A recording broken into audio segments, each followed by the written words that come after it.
Was Dennis Nedry really the savior of Jurassic Park? Was he really the untold hero of the entire movie?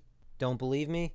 Watch till the end of the video and find out. Starting off, Dennis Nedry, he just wanted more money from John Hammond, so he kept requesting and requesting and requesting a pay raise because he bid on his job for a certain amount, and once he realized he could get a lot more than that amount, he just tried to say, oh, he's undercompensated, he's this, he's that, he deserves more money.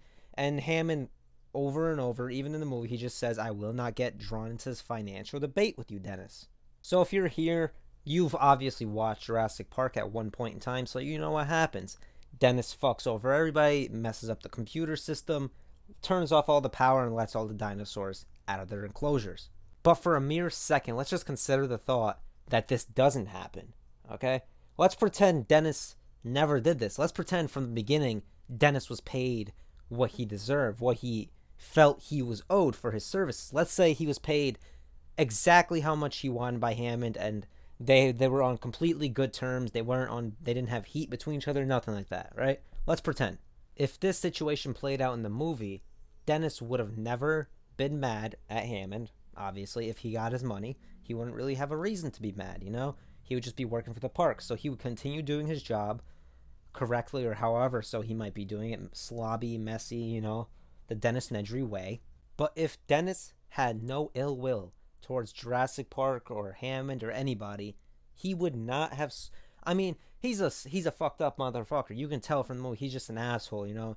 Who the fuck knows what this asshole would do? He probably would fucking, you know... Anyway, even if he was paid what he thinks he deserves, he would probably still fuck them over. But let's pretend he doesn't fuck them over, right? Let's say he just stays where he is, doesn't do anything, right? So if the park went on as planned, you know, Alan, Ellie, all of them just perfectly, you know, being like, oh yeah, the park's great, giving Hammond and his lawyer the recommendation, and then let's say the park opens to the public. How long until an accident would happen where if Dennis Nedry by himself could have caused all that damage to begin with? Imagine if the park was open to like thousands of people, you know? If just Nedry could have fucked it up all by himself, imagine how much shit you would have to be looking after 24/7 to make sure nothing went wrong. The cages, like, it's like the thinnest wire I've ever seen in my fucking life. Like, I feel like I could get out of that, and you're putting a fucking, like, a 20-ton animal in there. Like, are you serious? Like, these animals are extinct, and you're putting them in these fucking rinky-dink-ass cages that don't fucking hold a toilet sock, you know, like a toilet paper or something. Like, it baffles my mind.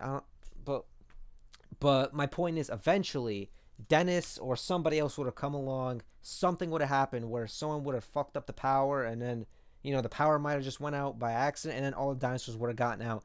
And pretty much Dennis doing it early, he got it out of the way, you know? Like, he pretty much saved thousands of lives in advance. You know, what if everybody came down to Jurassic Park and then ended up getting killed by the fucking dinosaurs, you know? So if you look at it in the long term, or in the long run, Dennis only got like a couple people killed, but he saved thousands from possibly being killed. So anyway, I hope you guys enjoyed the video today. Catch out my other videos, and I'll catch you in my next one. Peace.